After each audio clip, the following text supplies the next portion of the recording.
Hello, everybody. It's back to Succeed from the Start. And today we're back in our podcast, Heart, Not Head. And that's because that's where I truly believe that leadership is born. It's not about the head, it's not about the objective, it's about how you feel, how you think, it's about how you touch the world. And the way to bring followers behind you is always going to be when you lead from the heart, when your care for those people is bigger and more important to you than the dollar signs in your eyes. And I'm delighted that today I've got a gentleman with me, Steve Hammond. We've not known each other very long, but immediately that we met, I felt like he had a journey and a story to share with us that will highlight his journey from the head to the heart. And so I'm really delighted that you're here today, Steve. Well, I really appreciate you giving me the opportunity to be here. And Angela said, I think immediately I connected with Angela. I felt a connection there when I attended one of her open sessions to introduce the services and the community that she's running. But I just felt a need to reach out, and I did. And Angela gave me an opportunity to join you on this podcast today. And I'm really looking forward to sharing some of the things that I've experienced on that journey from head to heart. Still am, actually. I'm a bit of a nuts and bolts guy at times, and a bit sensing, but at the same time, my intuition in me and my feeling side, which I've been getting more and more in touch with, is definitely starting to shine through. My job now is all to do with development, coaching, working in the corporate world still, actually, right now. But I'll tell a little bit of a story in a minute, because originally I was planning to become a life coach, but then I had a life-changing event when I met my wife, now wife, in Nepal. But we can talk about that. Why am I here talking today about from head to heart? Actually, that's probably started out in the heart, if I'm honest. If I look back as me when I was a kid, I was quite a sensitive kid and very focused on creative pursuits. I loved art and just generally just being lost in my thoughts. It was something I did quite naturally. And my auntie back then, my dad's sister, she was very much into meditation. She was one of the big gurus in the UK back in the day for meditation and Reiki therapy, and she was a medium and all sorts of stuff. I was fascinated by all this. It was something I was really interested in. And in fact, one of the first things that ever happened to me that made me talk about the heart was I was big into racing. I loved racing as a kid, road racing on a bike. And I injured myself. I had a crash, and my dad said, "Hey, you know what? I was 15. He said, you should go and see your Auntie Jo. She's learnt this new thing called Reiki. It's supposed to be pretty good for helping you." So I said, "All right, I'll go give it a go." So I went down to see my Auntie Jo, and I'm sitting having this treatment, and then all of a sudden she just stopped, and just was quiet. It's a bit, what's wrong? She said she found something bad, or what's going on? What's she going to tell me? And she said, "Oh, it's going to be really strange, Steve, but I just have to tell you this. It's so strong." She said that you're a very old soul. She said, "I know you're only 15, but I've been working with this for many years now, and it's ancient. She said, and you won't know what it means until, I don't know. I don't really fully know what it would be. For a 15-year-old, you're not going to get it, and maybe you might never get it, but it's there. So don't be aware of it." And I left that session, went to my dad and said, "Aunt Jo was saying funny things." And Dad said, "Oh, well, she can do things like that. She speaks to the spirits and everything." So yeah, I know that. So I'm listening to that. And so I went away with that experience. And then there were some things years later that happened too, which I don't know how I get all this story in the time we have available, but it started, I got promoted. I've been struggling. I was in IT working in London, and I used to work in the City of London in a software house called Wilkins Computer Systems. And we were one of the first companies to start selling the desktop PC from Microsoft. It's back years ago, back in the early 81, 82. And I started working in IT, writing this software. I was coding stuff, so it's not very people focused. And I went through that. I had 21 years in IT, and I became a main board director for a big company, working as a global IT director. We had businesses in New York, out in Washington, and across the US states, and we had businesses across Europe. And I had a big management team, 5 people reporting, development, head of development, operations, and customer service and support. And it was a massive job.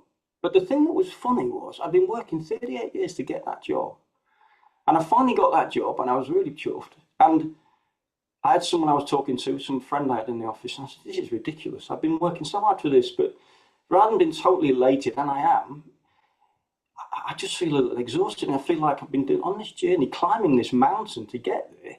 And as I got to the top, and I pulled myself up and over the top, rather than feeling the success of being there, I just saw 2,000 mountains I hadn't climbed before. I hadn't been to yet.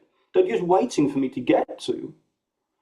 And even in that moment, it was like, I need to, on that, there are people, there are things I haven't used, skills I've not used, things I've not experienced that I need to experience. So in that moment, it was born, this thought to leave everything that I'd worked so hard for 21 years. Everyone thought I was mad.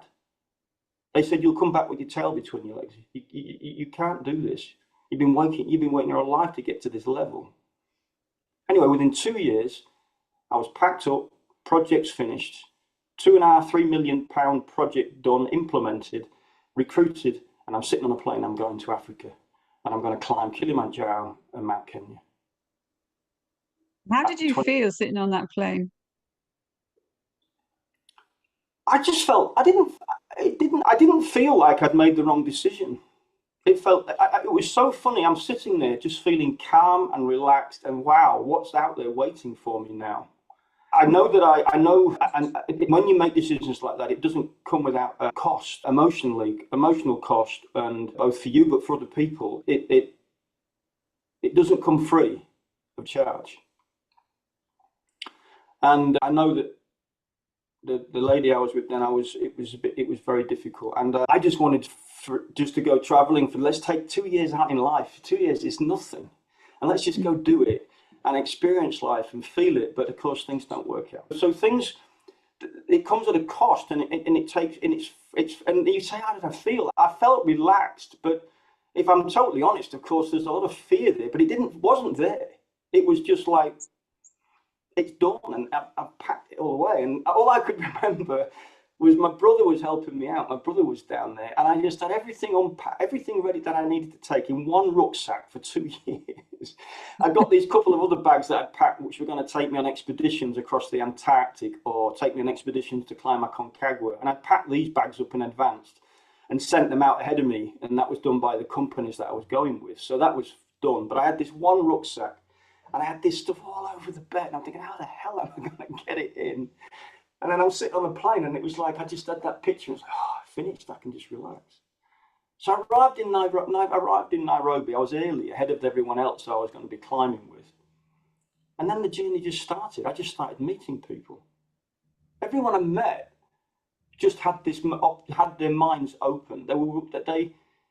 It's funny, we all do it, actually. I've learned that now, is that when we disengage from, what did you call it? The nuts and bolts? No, what did you call it? I don't think I called it that. You did. You called it the head. What you're doing, it's about the nuts and bolts. It's about the stuff that we connect to, that we feel so important in life. And we then go traveling. And if we're fortunate enough to go traveling for long enough, this lets go. You let that detaches from us, and then this takes over. Yeah. And this is the soul, this is the spirit, this is the thing that lets us feel the environment we're in and where we are, and get to connect with all the people and the experiences, the food, the places, the smells, the environment, everything. We just open up to it. It just becomes real, so real, so vivid. It's like you've seen it for the first time. Yes, the hugely impactful, hugely different. Totally different.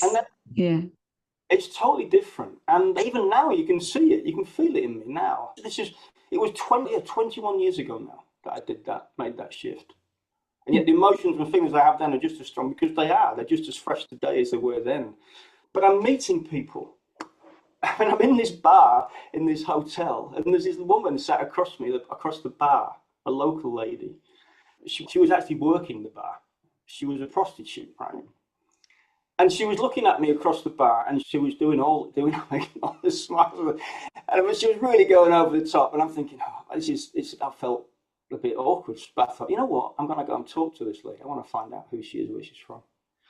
So I picked myself up, picked my drink up, and walked around. I said, look, I'm not buying anything, but I said, I'm really interested to know a bit more, because I'm just traveling, I'm setting out. Anyway, I found this lady totally opened up to me. She had 3 daughters. And their one ambition on life was to make sure that they didn't have to do what she did. Mm. She wanted to earn enough money that prevented her 3 daughters doing what she did. And I believe what she said. She wasn't wanting any money from me. And she told the story. And I would never have talked to these people in the past. In fact, people don't. They look over and you just walk past them like they don't exist. That's so true. And it's my daughter got married a couple of years ago to another lady, and there was a really interesting conversation in the whole family. They had upset the apple cart too, and it was something that some family members didn't know how to handle. But what struck me most at their wedding was that I was meeting people who I probably wouldn't normally meet in my everyday life. And the stories that they had, that you could just see from just the conversation you had. You didn't even need to delve into anything. You just felt it. And I felt if we don't put ourselves in these places, if we don't go and open up those conversations, if we're not willing to explore and investigate and touch in the sense of open our hearts, then how can we possibly connect with anybody? How can we understand what makes them? And the thought of this lady putting herself in that position, which must have been awful for her own self-respect and her own self-confidence, but she was doing it for her children to give them a better life. And how can anybody look down on that? You can't. She was just a person. She was, Yeah. she was an ordinary person doing whatever we would do for our children to keep them safe and to keep them from harm and from the things that we've had to face in our lives. Thank God most of us don't have to go through that. Yeah. And then, so that was, you talk about that, so I'm on the plane, I'm flying out, what am I thinking? Then I get to Nairobi and I'm then immediately, so that was like that's within 9 hours of 1 minute being an IT board director, packing my bags and going, and I'm now having this conversation in the bar and connecting at a human, real heart level with somebody that I've never met before. Mm. And it was all about that. This whole journey was about that. I was away for 2 years. I can keep talking for 24 hours if you want. I'm not going to do that. But what I wanted to also say is that when I spent time in Africa. I traveled across Africa, went to Cape Town. And then I went to Nepal. And that's an amazing place. People are amazing. And the story there goes on and on. But the one thing I got out of the climbing, I did 2 big expeditions, climbing the Ampulatsula and Mira Peak and Island Peak. Spent time with the Siddar, the main Siddar, and I got to know him really well. And I got to know him really well on one particular occasion. We're at 5,500 meters. We're stopping at this local village. And this village, all they lived off was potatoes. And they farmed the potatoes on the hillsides at 5,500 feet in the Himalaya. Everyone else is sitting in their tent, having eaten their food and getting ready for the next day. And I thought, I'm not doing this. So I stood up and went out and I saw them all picking the potatoes.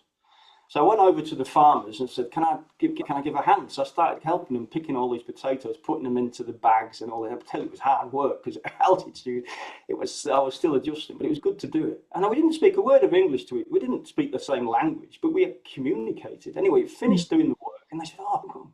I said, yeah, okay. So I came over in this little stone hut and it was just covered by a little cloth and you walk in and it's pitch black, covered in smoke.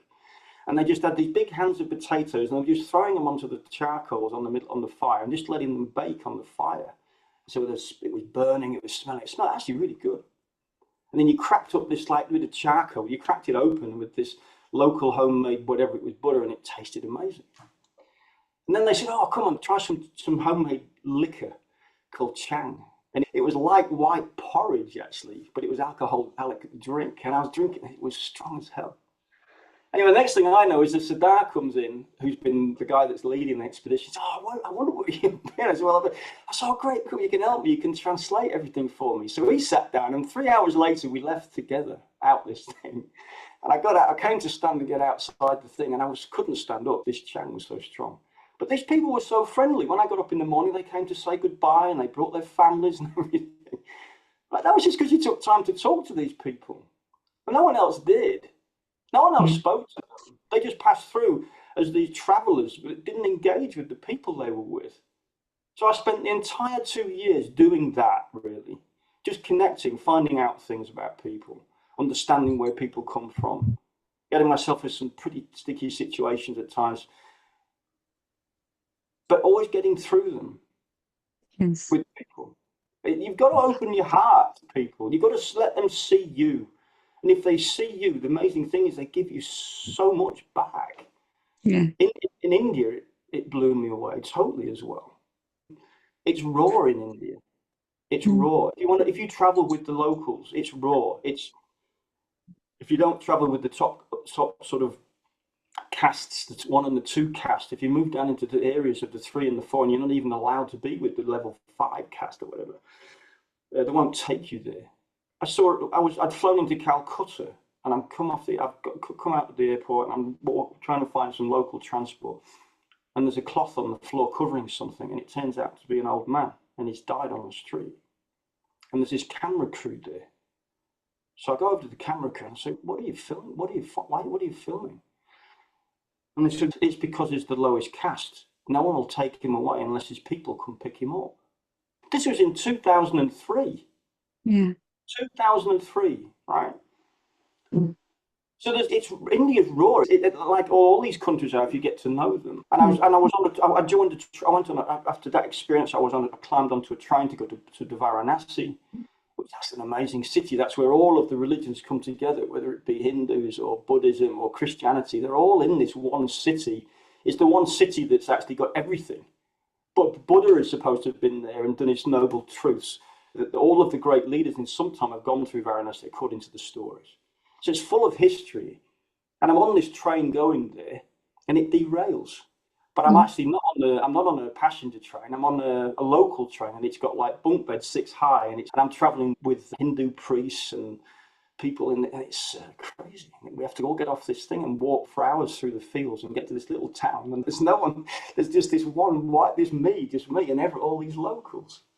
And this one lad comes to me and says, "You look a bit." I said, "You know what? I would like a bit of help." Yeah, they said, "We just need to catch a bus." We caught this bus. I've got a photograph. I'm surrounded by chickens and people and it's just chaos. And I'm talking to this lad, and he says, "I'm going home to my mum and my dad." I said, "Oh," he says, "Yeah." He said, "They paid for my education so I could go and become a doctor." These people have nothing, and yet they paid for his education to go and be a doctor. And then when I got there, he invited me to his house, and we had a meal together. And see, people open up their heart to you who've got nothing. Yes. We don't need to have money. That's the one thing I've found in my life right now, is that money, yes, I need it because I choose to live in a capitalist society, and I've got my family and my 3 kids and my wife and the dog and everything to take care of. But I can get by on very little these days. Yeah. Because I'm wealthy beyond means with everything else I have. That's the difference. Yeah, that's the difference. It's not that we don't need money. It's not that it's wrong to earn money or to have a business and to have clients and have them paying you. I think I went through a stage of transition. For me was realizing that I had this belief that if I really cared, I'd do it all for free. It was a false belief, because actually what it meant was that I couldn't pay my bills. I couldn't actually do the caring because I was struggling at the other end. So that was a kind of a false belief that I had, and that true caring meant that you did things for free. And it wasn't about that, but it was about opening up my heart to find out who I should be helping, and making sure that the people that I should be helping are people who can go and help somebody else. Bringing people together, looking out there and seeing that there are a lot of people out there who are hurting. There's a lot of people out there who are confused, who are discouraged, who don't know where to go. They don't know where to find. They're lost in different ways. And they're constantly being missold to. They're constantly being persuaded that they need something that they don't need. And that was a big transition for me. In the business world, I have a business, but it's a collaborative model where everybody rises together. It's about bringing in enough support and enough help and enough technology that we need that can be shared and can be used together and that is built together, and meeting people like you and helping you to speak about what you do. What would you say? Because obviously you've been in the business world, you've worked at the sort of the front face of all of that, where money is the biggest driver. That is what the business person who employs you wants you to help him develop.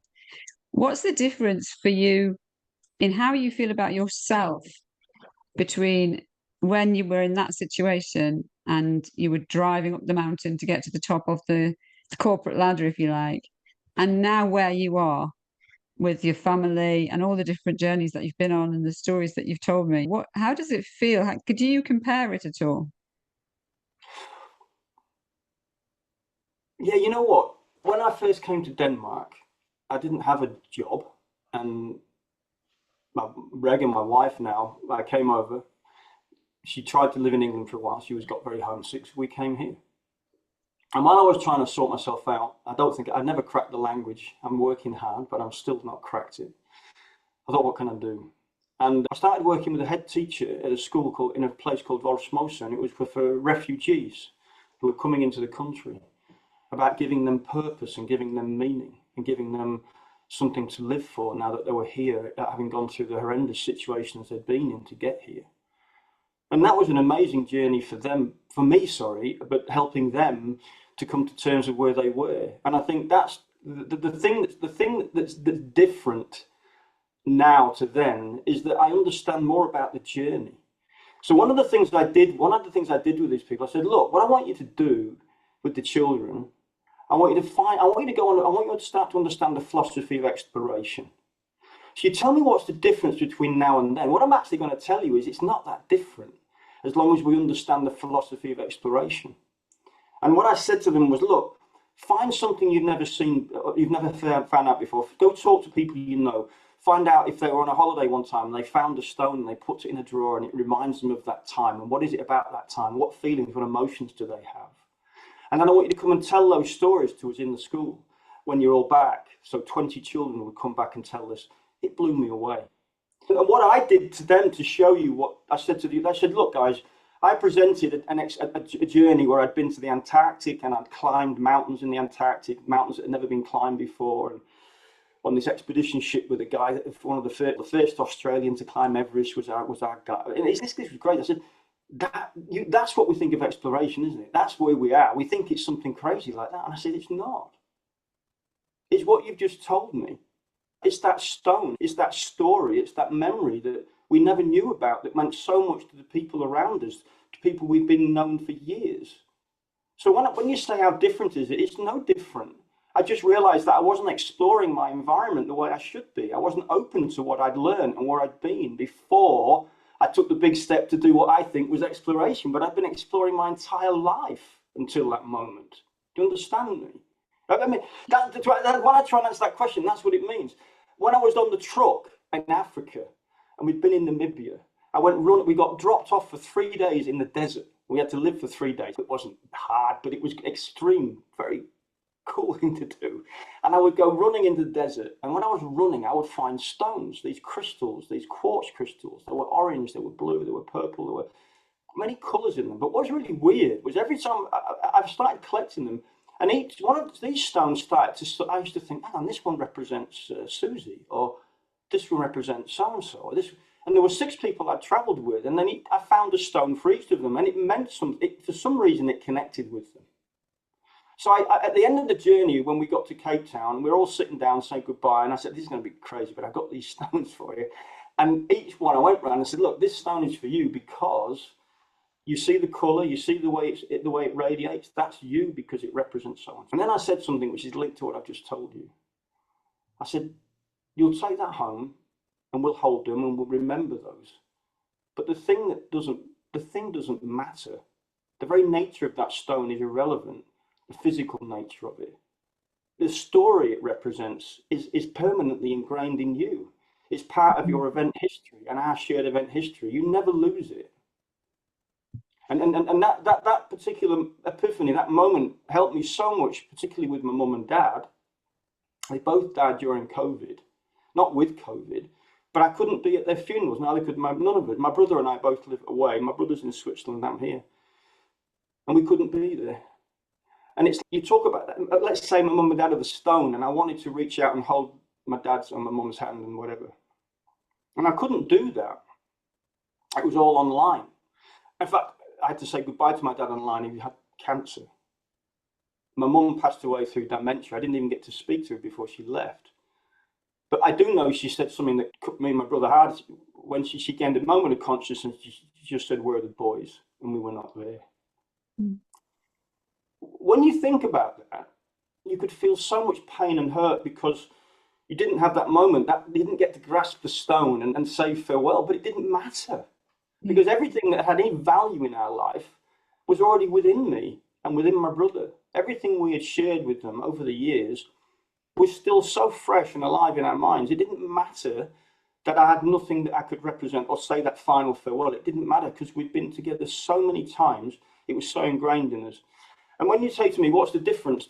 That's the difference. The difference is that I've become aware that we're continually on a journey in our life, an adventurous journey in our life, and we forget to step back, reflect and pause and understand what the hell we've done and how amazing we are in getting to where we are. Even if it's gone through so much pain, we've achieved so much.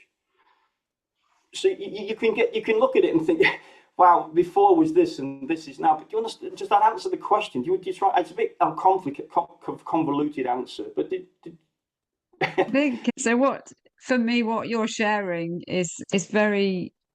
It fits with the view that what we don't see in those circumstances, when we're very focused, it's the job and all of that, we forget about, or we can forget about the people. We can forget about what really matters because we're focused on.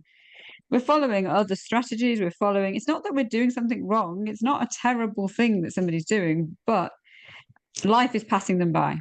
They're not actually connecting with people in the way that person is really made. They've got a work relationship with people, but they're never going to find out the history of that person because that's not part of what you do. And actually, if you went up and asked people some of the questions that you might ask somebody now, they might look at you as a bit crazy. I've done various. Actually, Andrew, they do. They do. I used to be a police officer, and there were times in the middle of the night sitting in a car with a policeman where you were really killing time, but they would ask me things, and invariably they were about, do you want to jump into bed with me? Basically, let's not say it like it is. And no, the answer is I do not, actually. So I thought to myself, do you know what? If you're going to be crude or just think that you can just talk about that to me, I will just ask you things. So I just asked them things about their lives and find out more about them. But what happened then was a relationship grew. And there was a sergeant there who, and I didn't know this at the time, but he would see me very comfortably talking to some of these older guys because there had been a situation where they had been brought out of the office and put back on the streets again, much to their dismay. But I had a relationship with them. We were talking, we had a connection there. And this sergeant didn't get me anyway because I didn't swear. And in his view, if you're going to be a policewoman, you're supposed to be all tough and all this. But he would watch. And then it turned out he'd become quite jealous because I didn't have that relationship with him. But he didn't let me. He didn't let me. He didn't want to share. He didn't want to look inside of himself and find out what made him tick. That just wasn't who he was. So we were never going to get that connection going. And what you're sharing, and I love the fact that the stories that you're telling, the people that you've met from all walks of life, from those who have absolutely nothing or less than nothing, even right the way through to the people who have everything. It's at the end of the day, those people are all the same. They're all people. They've all got emotions and feelings and strengths and desires and passions and families, and there is no difference. If only we can give them the chance to understand them and to let them be who they are. And for me, that to let the heart lead is to respect every single person. And even as a police officer, to respect the person who just committed the crime. Some people thought that was a crazy idea, but there was no way that you could lead them into living a different life if you didn't actually respect the fact that they had a right to life in the first place and that they had a right to have the same opportunities that everybody else has. And very often they'd been denied those opportunities and those chances, and that's what had led them into the journey that they'd taken. But at the end of the day, the people that you've met on your travels are no different from the people in the office. This is what I say to you in the end. Although I've left that behind, I know that if I went back there now, I would see people totally differently now because I would engage with them in a different way. I would engage them in a way that would connect. I always did that anyway. Actually, I was always someone that would take my team away we'd go away for weekends and I'd force them to do crazy stuff, but we might climb mountains together or whatever. I remember I had this lady, a very, very big power dressing lady, a big consultant. I hired her to help with a project we needed to go in. Anyway, I dragged her along with 20 other people to go climb the Three Peaks in England, Ben Nevis and the Scafell Pike and Snowdon. And he was chucking it down with rain, and I was giving her a hard time. She said, "Oh, fuck you, go for it, fuck you, I'm going to kick you." I said, "Come on, get yourself up there, get up and get down. We can sit and we can tell the stories in the bar after. You'll be able to talk to everybody." Anyway, she hated me. But she got to the bar after, and she got it. The camaraderie, the talking. I got to understand who she was. She got to understand who people were. Okay, all right, I had my comeuppance because she said to me when I got back in the office, she said, "You know what, you're not getting away with that. I work in opera and I do all the costumes and dressing of the people. You are going to come and help me do that." Okay, fair enough. You got to give and take in these things, right? You got to be able to connect and do different levels. So it's so important to be able to connect. Yes. I mean, I love the work you do, and I think it's a phenomenal community you've created. And I look at it from the outside. I think it's amazing what you've done. What am I wanting to do? I did start out when I first came back to be a life coach. That was my dream. And then one thing, my Rega, she came to England for 8 months, got very homesick. I opened my company, Vital Steps, there. And then we had to move back to Denmark. When I moved to Denmark, I had no language, no company, I had nothing. And I had to find a way. So I even designed websites. I started doing that work with the school I mentioned. I went cutting Christmas trees for 3 months in the forest around here at Christmas, just doing things to get by and find a way. And then Regan and I found a house here, a little house, and what I call it Binningsvex, but the old oak beam house. It was in the middle of town. It was falling apart. And Rega's dad had just become a pensionist, and he was an old bricklayer. He was a builder, and he said, "Steve, if you be my labourer, we can build it together." So we built this house totally, just me, him, Rega's mum, and her, basically. And we got one professional builder to come and do the roof for us, but everything else we built from scratch. I'd never done anything like that in my life before, ever. I even built a little 10 square metre wooden house in the garden where Rega and I lived for 8 months. And 4 months into that, she sat me down. She said, "Close your eyes." And I'm sitting on this bed. We had a bed, a TV, internet, all in this little 10 square metre wooden house. And I built it, by the way. It was my house I built. And she said, "Look, close your eyes. Just put your hand on." Boom. I opened it, and there was a dummy in my hand. I went, "What?" And she was pregnant. So we were 4 months into this, 4 months in this wooden house. The house the only room that worked was the bathroom, and it was like a builder's yard anyway. We'd taken the roof off the house, and she spent the first 4 months in this house, little wooden house. So that was what we did. We built this goddamn house in 18 months, and then I'm trying to get my company going, and then I bumped into this local guy, and we'd been working now. Him and his wife have been run a company called Training Gallery, and I bumped into them, and I started doing a bit of work with them. And I've been working with this guy now for 16 years, doing different things, doing international. It meant that I went from being the dream of a life coach to going back into the corporate world, because it was the way I could do it. I could speak English there. I could talk English and train in English and do all the work I could do in English. And then what was funny was, while I was running these courses, and I got to help one company here to do their academy programs every spring and every autumn. And I would run 3 programs, one on project management, it's pretty nuts and bolts, one on the people factor, which was pretty cool, because that was all about human behavior, which I love, and how to profile and who we are and how we work. And another one on influencing skills. So how do you get what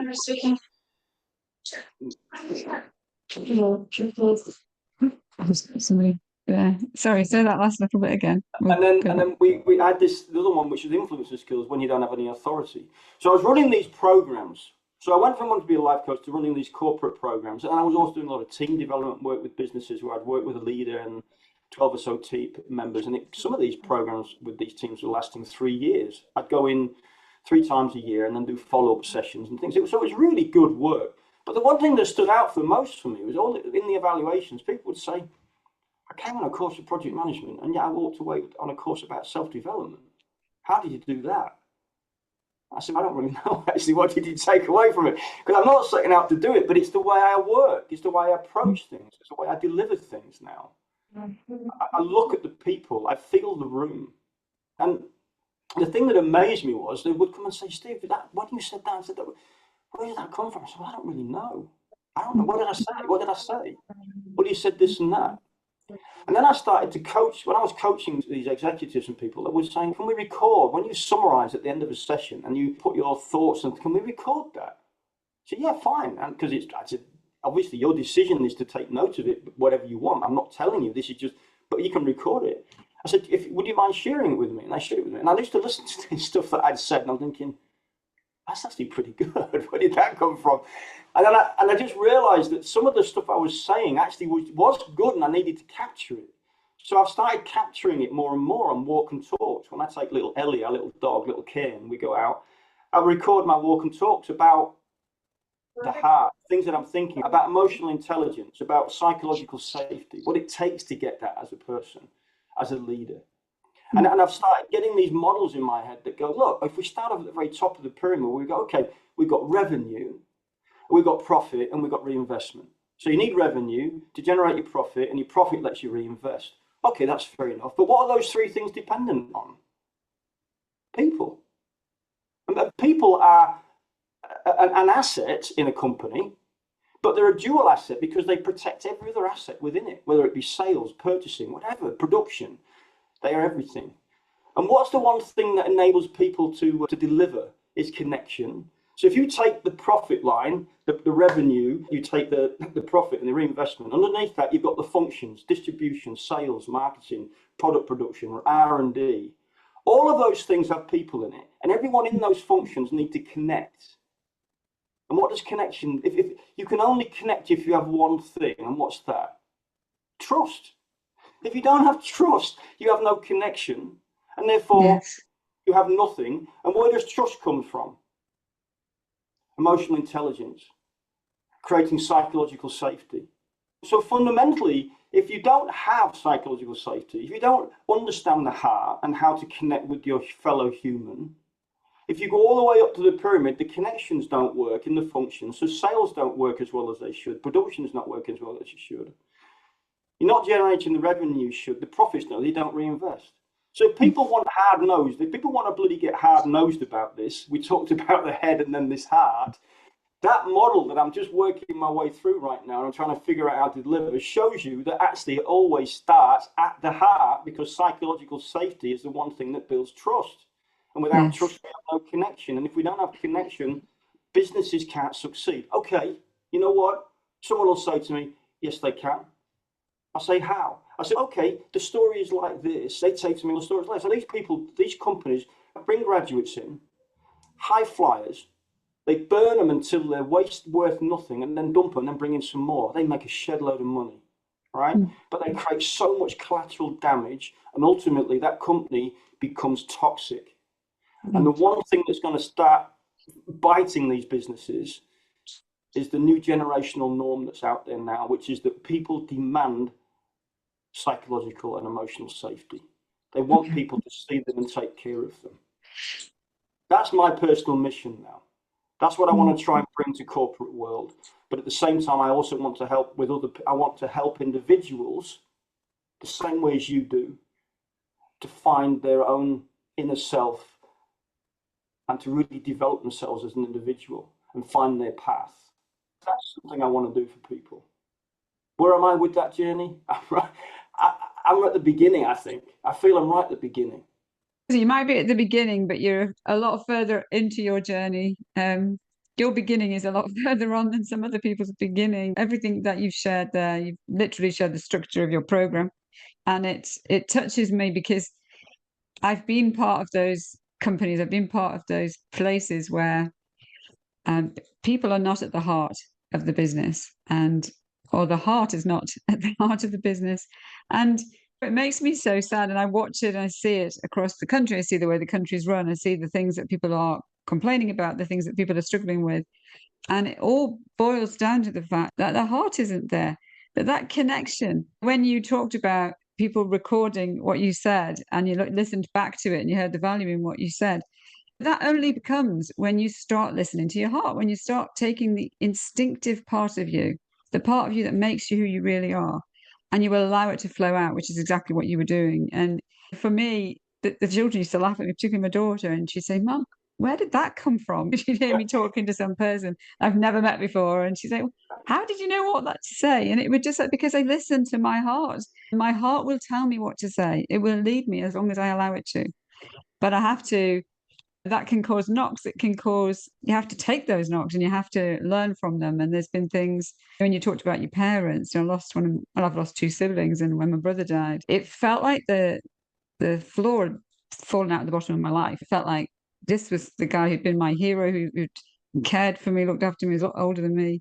And I wasn't sure if I could come back from it because it shocked me so much and I felt bereft. But it was as I began to understand that he hadn't left me, that everything about him was still there. I just had to find a new way to negotiate it and to move around it. And all the love that he'd given me had made me stronger. And it was actually my mum who said to me, would you rather have had that 47 years without your brother, just so you didn't go through the pain of losing him? And he was her firstborn son. And for her to say that to me moved me so much. But it was one of those journeys that has increased my heart, because I don't believe your heart stays the physical size of that it is. It grows and grows if you let it, but you have to let it. You have to open it. You have to allow things to change you and to mold you. And it's been really fascinating. We'll have to draw to a close. We could talk all night. But fascinating just listening to your journey and the processes that you've gone through and that you've allowed yourself to go through, because you do have to give yourself permission. It doesn't just happen unless you embrace it and unless you're willing to listen to it. So I value that. I think there's a lot more that we're going to hear from you, and I'd love to come back and continue the conversation on another time. And if you're watching us, if you're listening to this podcast, then do get in touch. Maybe you've got a story to share. Maybe you have seen a change in your life where your heart has begun to take over your head and deliver to the world what you were made to deliver, to touch the world in the way that you were meant to touch the world. Because I would love to help you get that story out there. I would love to put you in front of people who need you, and they do need you.